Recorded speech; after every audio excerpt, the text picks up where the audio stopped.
Já estamos com a nossa convidada aqui no estúdio, a Lérida Pavanello, que é coordenadora estadual das Mulheres Trabalhadoras Rurais da FETAG, a Federação dos Trabalhadores na Agricultura do Rio Grande do Sul. Lérida, obrigado por comparecer aqui à Casa da Band na Expo Inter. Bom dia, bem-vinda. Bom dia, muito obrigada pelo convite. É sempre uma alegria atender, né, as pessoas que nos chamam para a gente socializar as nossas informações, que são de suma importância para quem nos escutam, com certeza.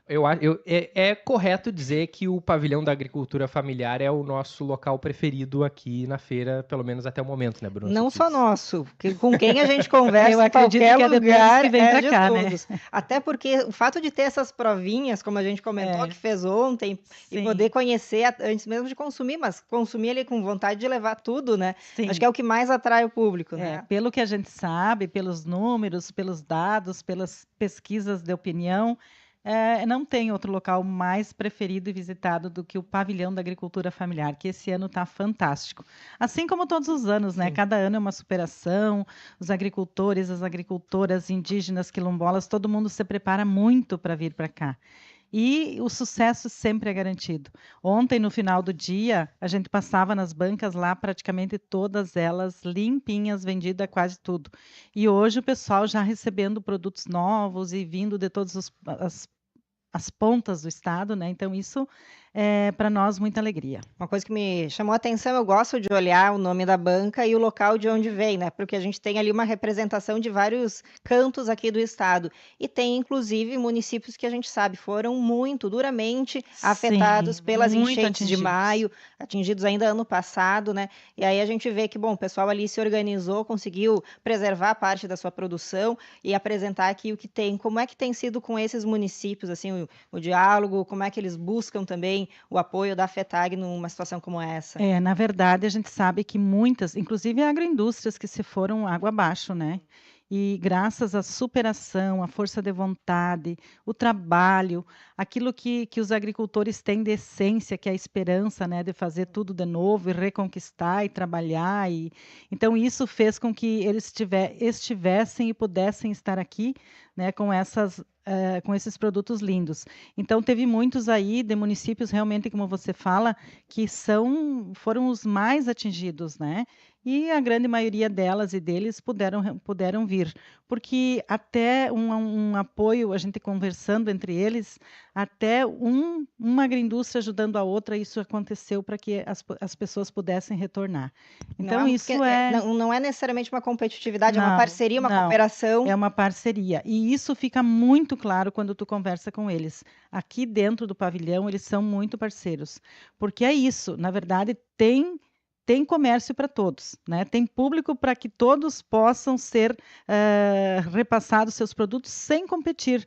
E cada um mostrando a sua qualidade, a sua versão, o seu trabalho. E isso faz também com que os consumidores, né, já conheçam esses produtos e já... o ano que vem tem Expo Inter naquela banca que eu vou de novo. Então, isso é muito... E aí, quando as pessoas chegam e cada vez aumenta mais, né? As pessoas não sabem onde mais estão ninguém. Aí perguntam, onde é que está fulano, assim, e eles se informam, eles se ajudam. Isso é muito lindo. É o recorde de número de pavilhões na agricultura familiar esse ano. É o recorde, esse ano são 403 empreendimentos e já bateram recorde de comercialização, inclusive dia após dia está sendo batido recorde de comercialização. Então, isso é assim, ó, é mostrar que a agricultura familiar do estado do Rio Grande do Sul, temos alguns mineiros ali também, né? Fazem assim, ó, a diferença dentro desse parque. Né? E ontem à noitinha, no final do dia, nós tivemos também a confraternização dos empreendimentos, das pessoas que ali estão.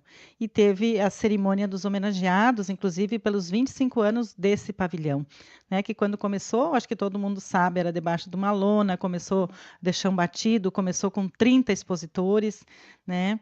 E foram 25 anos de muita luta, muito trabalho e muita superação de desafios, porque inclusive de legislação e desburocratização de processos, mas que fizeram isso acontecer, né? E o sonho daqueles pioneiros lá de 25 anos atrás, hoje a gente percebe assim que deu certo.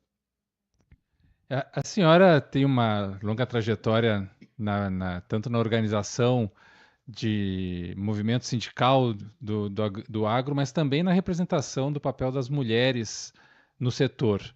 E na agricultura familiar, eu acredito que isso deva ter um peso maior ainda, né? Porque a liderança feminina ela termina sendo mais preponderante. Como é que a senhora define essa evolução do papel da mulher no agro, já que a gente está falando aí de um histórico de, vamos dizer, 25, 30 anos para cá, nessa evolução até hoje? Na verdade, assim, o que eu não me apresentei como pessoa, né? Como categoria. Eu sou uma trabalhadora rural, também uma agricultora familiar. Vem de onde? Eu venho de Santiago, da comunidade chamada Vila Branca, interior do município de Santiago. Centro do estado. E há 36 anos, lá na nossa propriedade, tem produção, comercialização de tudo aquilo que a agricultura familiar produz. Hoje mais reduzido, porque na verdade eu estou na FETAG, né? Então eu fico de segunda a sexta em Porto Alegre, sábado e domingo eu estou lá em Santiago. E ainda a gente continua com a nossa propriedade. Hoje nós temos o nosso carro-chefe lá é um moinho de farinha de milho moída na pedra. Então, isso já é uma herança que recebemos do pai, a gente comprou dele um moinho e a gente continua. Então, o nosso moinho lá naquele lugar, ele existe há 46 anos. E a gente está tocando, mas a gente já fez muita coisa, né? Eu já fiz muita coisa. Eu era a quitandeira lá em Santiago. 33 anos vendendo de porta em porta, vendendo nas feiras e fazendo tudo isso que a agricultura familiar faz. Então, para nós, mulheres, e essa superação desse trabalho meu, na pergunta que você está me fazendo, começou na família. Tipo, eu casei com um produtor de soja que não tinha um palmo de terra, mas plantava soja, né? E na terra arrendada da tia dele, do meu marido. E eu levei 5 anos para convencer o meu marido que aquilo que nós estava fazendo não dava condição para nós, agricultores familiares sem terra, nos empoderar de alguma coisa, tipo, nós não tínhamos nada, nós tínhamos, casamos, dali 1 ano e 2 meses, meu filho mais velho nasceu, depois de 4 anos a filha mais nova, então nós tínhamos muita vontade de trabalhar, né? E uma mão na frente e outra atrás, naquela época que a agricultura familiar tinha muito pouco incentivo, e eu tive que convencer o meu marido que não valia a pena plantar, colher, vender, pagar as contas e não sobrar nada. Então, eu fiz o papel da mulher que tem visão, que conseguiu enxergar o outro lado da agricultura familiar. Porque, na verdade, a agricultura familiar tem eu digo que assim, que não é só uma profissão, a gente tem uma missão muito grande, que é essa questão de produzir comida. E não é qualquer comida, é uma comida de verdade, aquela comida que o pessoal procura.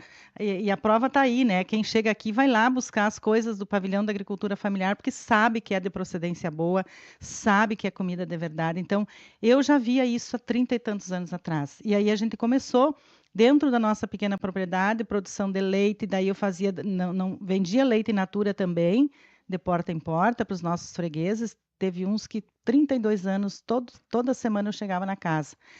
E aí começamos a fazer as rapadurinhas de leite, de abóbora, de amendoim, de chocolate, de coco, fazia queijo, e isso foram muitos anos de trabalho. E isso nos deu a condição de comprar nossa propriedade, né, sem incentivo nenhum, né, que nem eu hoje falo assim que de 2003 para cá, a agricultura familiar teve visibilidade, inclusive por governos que entenderam que tem que ter a divisão da agricultura familiar e agricultura patronal, né? E a gente conseguiu o nosso Ministério da Agricultura, Ministério do Desenvolvimento Agrário, conseguimos as políticas públicas, mas no meu tempo não tinha nada disso, né? Então a gente começou com a força e a coragem e superamos desafios, porque naquele tempo a gente tinha as crianças pequenas, tu tinha que levar para a lavoura, tu tinha que fazer o teu trabalho, eu não tinha nem a minha mãe ou minha sogra por perto para dizer fiquem aí os netos que a gente vai, né? Então a mulher tem essa força. A mulher consegue fazer a diferença na propriedade. E eu sempre falo assim, ó, que tu chegar numa propriedade da agricultura familiar, onde o casal trabalha junto, e além de trabalhar junto, define as coisas juntas, a gente conhece quando tu chega na porteira da casa. Porque a mulher tem esse olhar diferenciado, né, da importância que é a sustentabilidade da propriedade, a geração de renda, porque nós viemos de um passado. E isso não está tão longe, aquilo que tu fala. a Constituição Federal de 1988 trouxe para nós, agricultoras, o reconhecimento da nossa profissão. E isso deu visibilidade para as mulheres. Porque até então, minha avó, minha bisavó morreram trabalhando muito, porque trabalhavam muito. Se imagina a agricultura familiar há 60, 70, 80, 100 anos atrás, a mulher que tinha 6, 7, 8, 10, 12 filhos, quanto que Deus mandava, porque não tinha como evitá-los, né? E se criar nesse ambiente rural, com todo o trabalho, e morreu na invisibilidade. Então, a luta nossa do movimento sindical trouxe isso para as mulheres agricultoras, né? E de lá para cá, muita coisa mudou. Essa coisa do patriarcado, do machismo, isso imperava muito no meio rural. E ainda impera, não dá para dizer que a gente está livre disso, porque eu sei de mulheres aposentadas, inclusive, que o cartãozinho do benefício quem tem é o marido, quem recebe é ele, quem gasta é ele, né? A gente ainda tem isso.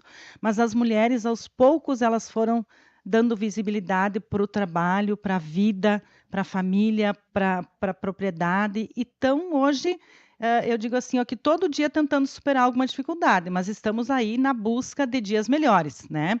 Para os nossos filhos, para as nossas filhas, netos e netas, enfim, é uma busca constante, né? Pela visibilidade. Eu ia só dizer isso, que é a Léria da Pavanello que está fazendo essa linda fala aqui de emocionar, porque a gente lembra, eu também cresci no interior, né? Tenho parte da família trabalhando também ainda, e no nosso caso ali era para consumo, né? Era para subsistência, as profissões eram outras, mas eu escuto na tua fala muito do que vivenciei das pessoas passando, muitas vezes até era o marido que passava, mas para vender aquilo que a esposa tinha produzido.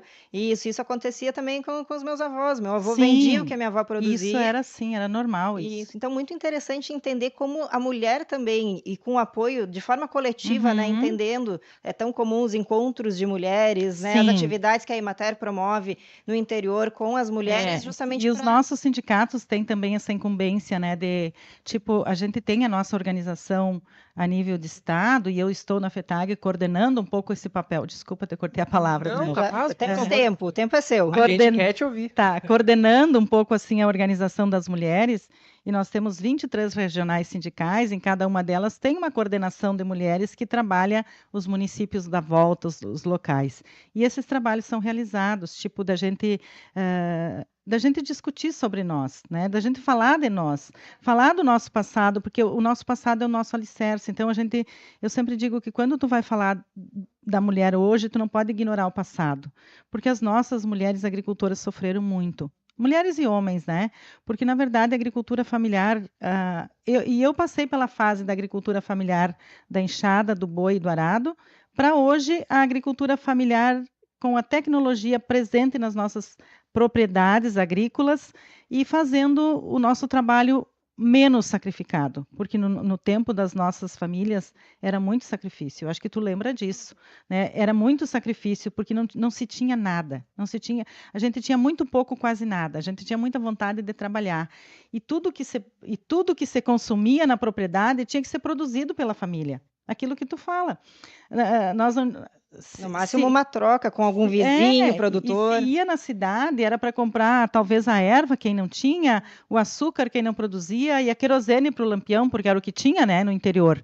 Então, as coisas foram evoluindo, melhorando, e eu digo assim, ó, que hoje ser agricultor familiar é um privilégio. Ser agricultora familiar e ter a condição de trabalho, né? Hoje a gente está vivendo dificuldades em relação ao clima, né? Esse fator climático que está assustando, está apavorando, e a gente está indo talvez para um caminho difícil de retorno, porque se nós não fizermos alguma coisa urgente, nós não vamos mais produzir nada. Então é isso que a gente se preocupa. Mas a gente sabe que se Deus permite, se as coisas podem fluir, a agricultura familiar vai se desempenhar, vai se desenvolver, e a agricultura familiar vai cumprir o papel, né, de fazer com que as nossas famílias tenham alimento na mesa. Porque é para isso que a gente vive, né? E eu acho que isso para nós é importante. A dificuldade todo mundo passou. Com quem tu fala da minha geração, ou até menos um pouco, vai dizer isso que tu falou. Eu era do interior, meus pais trabalhavam lá, ou ainda trabalham, a gente passou trabalho, e a nossa vida era assim. Mas hoje, graças a tantas coisas boas e até as políticas públicas conquistadas pelo movimento sindical, mudaram o meio rural. Então, a gente está feliz e muito feliz por isso. Lérida, a gente falou na terça-feira aqui da história do Givanildo e da Maria Hennig, que perderam na enchente agora de maio a casa, perderam a empresa, perderam toda a matéria-prima, eles Sim. produzem melado, e eles montaram uma força-tarefa para estar aqui na Expo Inter e estão. Assim como o caso do Igor também, que eu estou vendo aqui, ele é de Bento Gonçalves, ele tinha uma cachaçaria, ele perdeu a esposa, perdeu o sogro, e mesmo assim está aqui no pavilhão. Processo gigante de superação. Uma força, né? Uma força interior tem que buscar para estar aqui, né? Lá na tua propriedade em Santiago, vocês foram impactados pelas enchentes Não, também? lá na nossa região, na verdade, de Santa Maria para a banda da fronteira oeste, e também para a região norte e noroeste, também a gente não tivemos chuvas intensas, se perdeu produção, né, porque ainda não se tinha acabado a conclusão da colheita de soja, de milho. O milho ficou bem, como a gente diz, milho ardido, que os animais... Até teve a colheita, lá em casa mesmo a gente colheu, mas os animais se recusam a comer, porque ele ficou mofo, bolorado, né? Então, você perdeu produção, colheita, né? Mas assim, não se compara, e eu estou sempre dizendo isso lá para o nosso povo lá da região. A gente não pode reclamar por aquilo que se perdeu de colheita, porque tem agricultores que perderam a vida, tem agricultores que perderam toda a propriedade, que perderam tudo que tinham, né? Então, assim, a gente sabe que nós lá na nossa região, a gente ficou nessa situação bem mais confortável do que esses casos que tu relata e os casos que a gente viu nessa região mais aqui, por conta de tudo isso que aconteceu. Nós temos agricultores que perderam tudo, além da família, né? E me parece ser uma característica também, especialmente do pessoal do campo, essa coisa assim, tipo assim, perdemos, mas... não adianta chorar o leite derramado, vamos fazer uma remontada aqui. Não que óbvio que quem está na cidade não tenha também isso, mas parece que no campo isso é mais forte, essa coisa da superação, da força e de deixar para trás a adversidade. Pô, não faz 4 meses da enchente e as pessoas perderam tudo e elas conseguem estar aqui. Então, o que eu digo sempre do agricultor familiar? A gente é movido pela esperança, né? Porque a gente depende de um clima para tudo.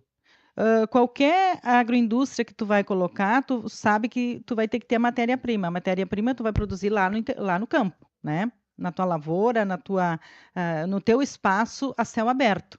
Depois que está lá produzido, que tu vai trazer para dentro da agroindústria, vai transformar, e esse é o processo talvez mais fácil de uma agroindústria.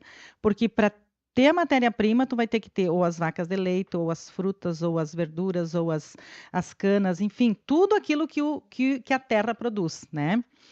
E a gente tem uma condição esperançosa, porque além de toda essa chuva que a gente vivenciou agora, de final do ano passado para cá, e dessas enxurradas e todos esses prejuízos, a gente já vivenciava 3 secas, né? Então, a gente está vindo de 4 anos de muito sacrifício no que diz respeito à condição de clima.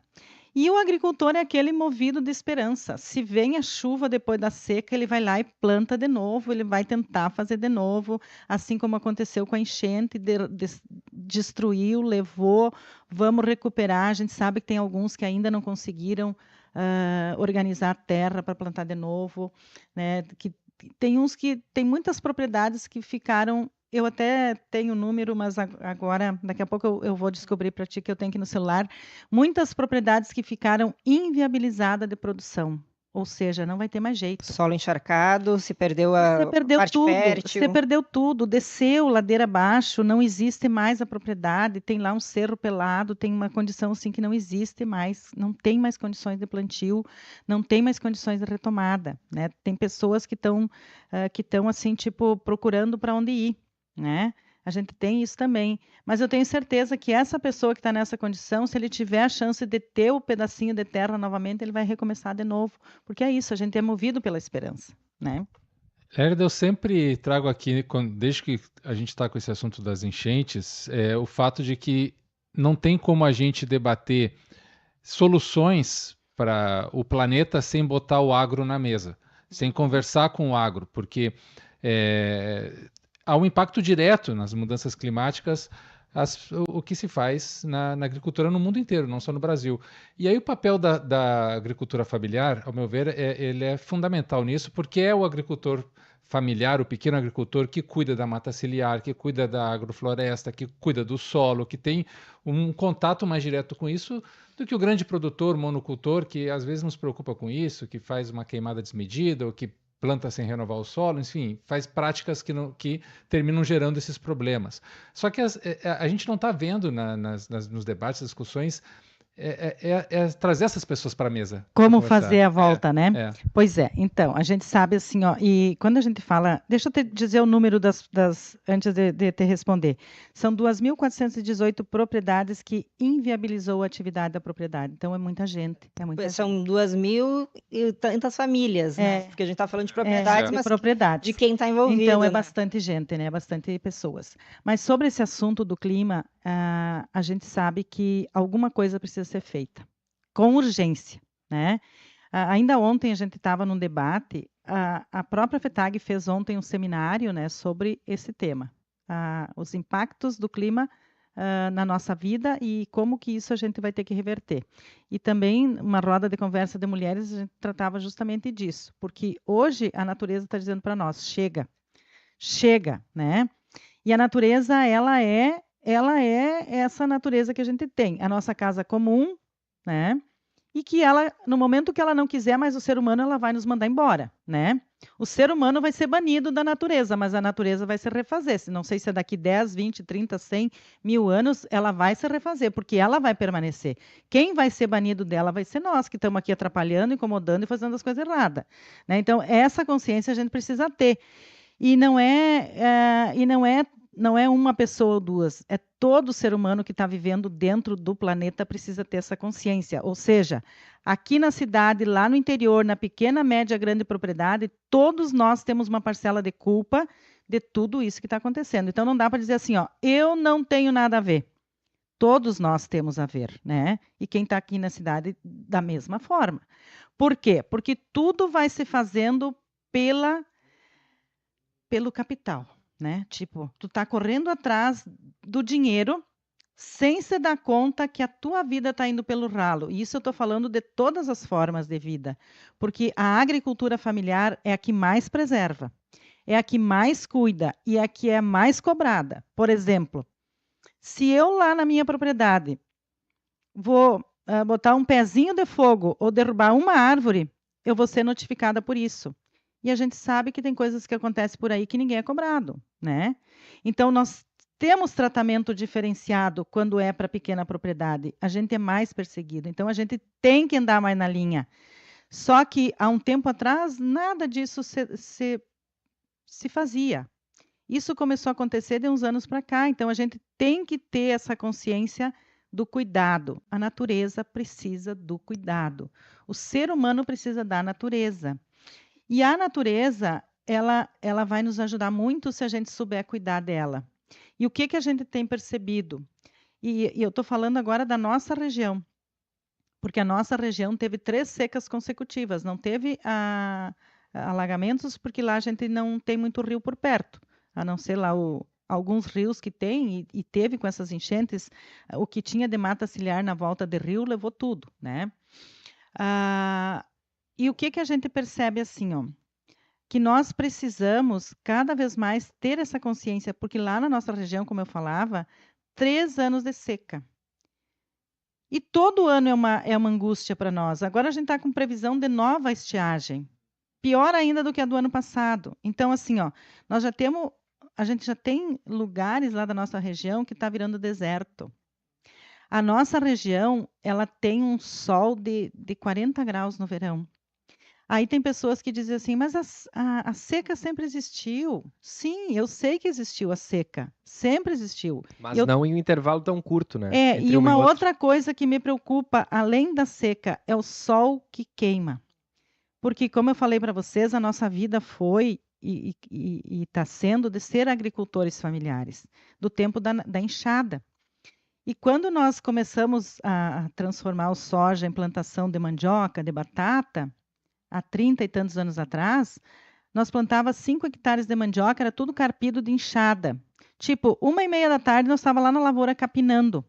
Se tu vai fazer isso hoje, tu vai desmaiar na roça. Não Tu aguenta não aguenta. a intensidade. O sol que queima.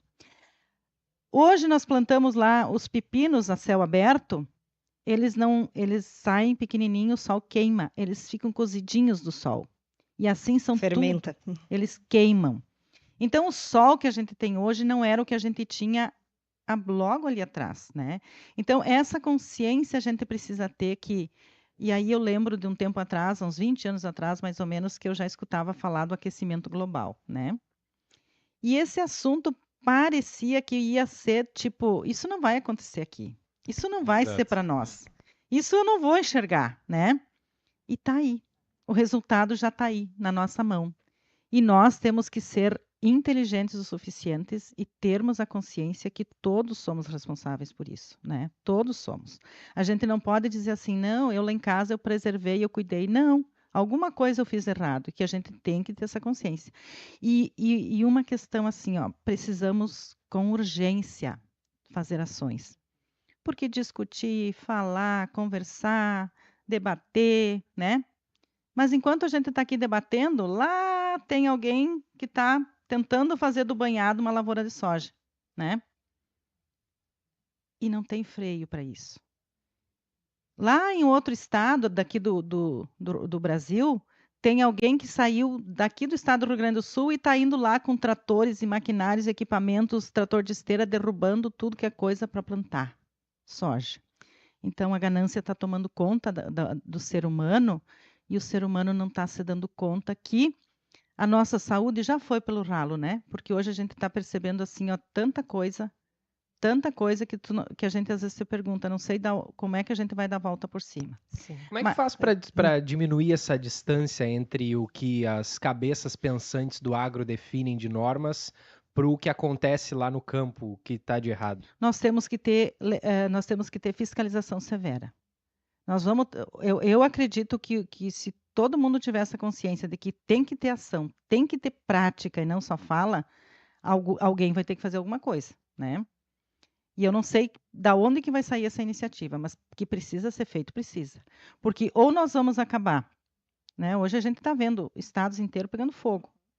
Isso é reflexo do ser humano, gente. Não tem o que dizer. Não tem como a gente arrumar desculpa para outra coisa. E É difícil. impacta aqui, né? Impacta para todo mundo. Porque é difícil colocar na mesa desse debate para essas ações os grandes produtores. Eles terminam difícil. sendo protegidos por todo esse sistema que tu bem colocaste aqui. A proteção para eles é maior. Eu dou um exemplo, assim, a minha mãe morava em Brasília, no Distrito Federal, e muitas vezes a gente fazia a viagem de carro de Brasília até a costa do Nordeste, passando por Goiás, Bahia, e era cerrado. Sim. Toda essa zona era cerrado, cerrado, cerrado. Nos últimos anos é soja, soja, soja, soja. Foi devastado toda a paisagem. Assim é o nosso bioma pampa, né? O nosso bioma pampa aqui do estado do Rio Grande do Sul.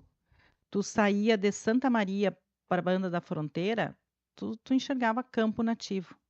E o campo nativo é o nosso bioma. E o campo nativo o campo nativo ele tem esse poder da mata, de fazer o gás carbônico virar em fotossíntese e fazer a natureza se refazer. Hoje são poucos os espaços de campo nativo, da pecuária familiar, daquele boi que come grama, que faz o processo, que vai para a mesa do povo saudável. Uma carne ainda mais de qualidade, saudável, sim. De qualidade. Hoje a gente está vendo isso assim, ó, às vezes a gente se pergunta por que o consumidor aceita tanta coisa, né? Porque, na verdade, assim, ó, hoje em dia, a maioria procura coisa barata, né? Uma galinha que em 40 dias está na panela, um porco que em 60 dias está na panela, um boi que em um ano, dentro de uma casa, fechado, dentro de um confinamento. E consumindo soja, uma tudo no ração. coxo, que ele não tem mais vida. A gente está percebendo assim que os animais não têm mais a vida feliz, né? E o animal de vida feliz, ele vai te dar carne boa. E a gente sabe, quem é agricultor sabe que criar uma galinha a campo fora, ela vai levar 8 meses para te botá-la para a panela. E hoje a gente percebe que no mercado tu vai ali e compra uma galinha que em 30, 40 dias tá na panela. Então, é coisas assim, ó, que estão vindo para acelerar muita coisa e, ao mesmo tempo, a gente não está pensando no bem maior que a gente tem, que é a saúde, que é aquilo que tu precisa para viver, né? E, às vezes, assim, a gente corre atrás de dinheiro, corre atrás de bens, e que tu não vai levar nada, e que tu tem de mais precioso é a vida, e que para a vida tu não está valorizando. Então, é esse sentimento que eu tenho, né, de dificuldade das pessoas entender que a gente não precisa de muita coisa para estar nesse mundo bem, né? Precisa estar bem, né? Precisa estar uma bem. água. Aqui a gente está conversando com a Lérida Pavanello, ela que é coordenadora estadual das Mulheres Trabalhadoras Rurais da FETAG, que é a Federação dos Trabalhadores Rurais aqui do Rio Grande do Sul. Lérida, de muitas coisas, eu gostaria até de desenvolver mais esse assunto. A gente vai um dia chamar a Lérida para ficar um programa Isso, todo, é. porque Muitas pautas. tá assim. E como tu viu, a Lérida fala bastante, Que né? bom. Rádio não pode ter É. silêncio, então pode continuar falando. É ótimo. E acho que é importante isso, né? Você comentou, a gente está no campo do, né, debatendo, falando, discutindo, mas é importante para levar essa consciência para a população consumidora, que lá no fim é quem justifica a existência deste sistema todo, né? E um termo que você usou algumas vezes na sua fala é: o agricultor familiar produz comida de verdade. Aquela Isso aí. comida que eu colho e eu posso levar para a panela, vai passar por um mínimo processo ali de E as pessoas adaptação. vão ter confiança naquilo. Vai né? Tipo, eu saber- tô comendo uma coisa boa. Exato, vai saber o que está consumindo, né? Queria até pegar um pouco esse lado, assim, da ideia de consumir uma comida de verdade, porque hoje a pressa do mundo, essa vida agitada, especialmente tá nas tudo cidades pronto. maiores, é muito comum querer buscar coisas já pré-prontas, que Uhum. passaram por um processo, a gente chama de processados e ultraprocessados, que muitas vezes ali a gente não está consumindo aquele nutriente em si, tem a ideia O que de que o organismo precisa. né? Exato. A gente está matando a nossa fome, mas a nossa nutrição está indo pelo ralo. É nesse sentido que a gente fala. E hoje a gente tem, e eu quero acreditar muito que essa virada de chave, que a volta por cima, que a agricultura familiar também precisa dar, vai se dar pela mão das mulheres. Porque eu acredito muito nas mulheres que querem fazer a diferença. Porque o nosso querer nada impede, né? Quando a mulher quer, ela corre atrás. Por que eu digo isso? Nós temos várias iniciativas no Estado que a gente tem que dizer que são bonitas, que valem a pena e que a gente tem que apostar e acreditar e está dando certo. Nós temos a região litorânea nossa, que a grande maioria da agricultura familiar produz agroecologicamente correto. Orgânicos e produtos agroecológicos. Livre de venenos, livre de tudo que é forma de prejuízo para a vida. Né? E está aqui bem pertinho de nós. E a gente pode fazer. Então significa que a gente pode fazer diferente. É um consumo local e aproveitando o que aquele solo foi criado para fazer, né? Como você disse, não aterrar banhado para produzir soja, não. O que é o produto banhado? Vai fazer arroz, vai produzir alguma outra coisa, uma cultura que se adapte. A questão do pampa. E respeita aquilo que está ali, porque aquilo que está ali vai dar condição da natureza se refazer. Não sei se vai dar tempo de se refazer, mas pelo menos não piorar o que já tem, né? Porque a gente sabe que para se refazer demora, mas é possível. Então, a gente entende que tem agricultor familiar que trabalha 100% a agroecologia. Tem agricultor familiar que se doa, que não sabe mais o que fazer para conviver com o vizinho que está ali do lado fazendo, né? E ele mesmo tem a dificuldade de produzir no pedacinho de chão dele de forma correta. Então, a gente tem iniciativas fantásticas aqui no estado do Rio Grande do Sul, que é possível, que a gente tenha certeza. Nós temos, inclusive, aqui no estado do Rio Grande do Sul, produtores de soja que produzem soja orgânico. E esse soja vai para o Canadá. Porque aqui, assim, ó, eu sempre estou dizendo assim, ó, o nosso passado nos ensinou a produzir, né? E a gente sabia fazer. Aí alguém veio dizendo para nós que tinha que fazer de forma diferente porque ia ser mais rentável. Só que é rentável, mas não é para o agricultor. É rentável para as grandes empresas que vendem os pacotes, que vão lá, que insistem. E se tu compra semente, depois tu tem que comprar tudo que vai em cima daquela lavoura. E aí o agricultor, o que eu vejo do agricultor e por que nós paramos de plantar? Lembra que eu comecei falando seu marido disso? plantava soja. Meu marido era plantador de soja e a gente parou de plantar soja por causa disso. Porque a gente plantava, colhia, vendia, pagava as contas e não sobrava nada. E hoje está da mesma forma, não mudou nada. né? Não mudou nada. Então, hoje, nós estamos vendo assim, ó, o agricultor correndo atrás da máquina, trabalhando muito, investindo muito e tendo muito pouco retorno. Então, a gente precisa fazer aquilo que a gente pode fazer para melhorar esse planeta, para melhorar a nossa condição, para melhorar a nossa renda, né? Porque lá na agricultura, a gente não vive mais com salário uma vez por ano. No nosso tempo dos avós era assim. Lembra que a gente começou falando assim? Tipo, eu ia comprar querosene, ia comprar açúcar, ia comprar erva. E O resto aquilo mais durava. a gente tinha. Não tinha água para pagar, não tinha luz, não tinha internet, não tinha as despesas que hoje a gente tem no interior. Hoje o interior é a mesma coisa que cidade. Se tu não tem dinheiro entrando na propriedade toda semana ou todo mês, tu não vai sobreviver. Então, tu tem que inventar alguma coisa que tu vai vender toda semana. E é isso que o pavilhão está mostrando, né? Os agricultores que estão ali, eles estão vendendo todos os dias. Então, todo dia tem dinheiro dentro da propriedade, todo dia tem renda. E é todo dia mesmo. Lembrar que em Porto Alegre a gente tem as feiras do produtor rural. Sim, Todo dia da semana. todo Em dia. lugares diferentes da cidade tem a Uhum. feira agroecológica também, mas Tem. tem as feiras do produtor Normais. em vários pontos, de segunda a sábado. Lá em Santiago nós temos 4 feiras. Lá em Santiago só não tem feira no domingo. E lá em Santiago nós temos muito comércio para agricultura familiar. Mas todo dia chega um caminhão de produto aqui de Porto Alegre da Ceasa, lá em Santiago. Então a gente tem muita coisa para fazer, né? A gente tem muita oportunidade. E hoje, falando das políticas públicas, oportunidades de comercialização da agricultura familiar. Eu ia até te PNAE, perguntar. PAA, são espaços institucionais, de compras institucionais, que a agricultura familiar conquistamos essa lei, né? Porque a gente O não tinha. PNAE é da alimentação Da escolar, alimentação isso, escolar. Programa Nacional de Alimentação Escolar, e o E o PAA. PAA é para, tanto pode ser para doação simultânea, que as prefeituras podem fazer projetos para fazer a compra da agricultura familiar para distribuição local para as famílias carentes, vamos dizer assim, como pode ser para quartéis, para escolas, para presídios, para hospitais. Para tudo isso, a agricultura familiar pode comercializar. E hoje, se nós for fazer um levantamento somente para essas duas políticas públicas, falta muito produto para comercializar. Então, a agricultura familiar tem que produzir bastante para dar conta.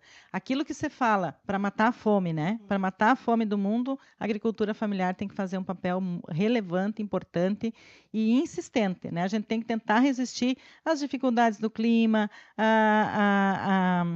vamos dizer assim, o desafio de estar com a lavoura do grande ali do lado e eu não vender a minha propriedade para ser mais um espaço para ele e o menos para nós. Então, essas tentações todas a gente tem que resistir para dizer, vamos continuar vivo, vamos continuar plantando, vamos continuar alimentando o povo. Lérida Pavanello, coordenadora estadual das Mulheres Trabalhadoras Rurais da FETAG. Isso não foi uma entrevista, foi uma aula que tu nos deste aqui na Band News. Então, muito obrigado. Vocês sentiram que eu já sou fã. Sim, Já quero chamar ela aqui mais Ela vezes. vai ter que voltar no programa, por favor. Por favor. Muitas histórias boas. Hoje, infelizmente, o nosso tempo acabou, mas você será convidada a voltar ao Band News. Muito obrigada. Eu quero agradecer imensamente o carinho de vocês, a acolhida, né, desse espaço que é de suma importância para quem nos escuta e dizer que estamos à disposição para aquilo que vocês precisarem, até para pegar na enxada a gente vem. Tá? Vamos sim. Obrigada, Lérida. Grande abraço. 10 horas e 19 minutos.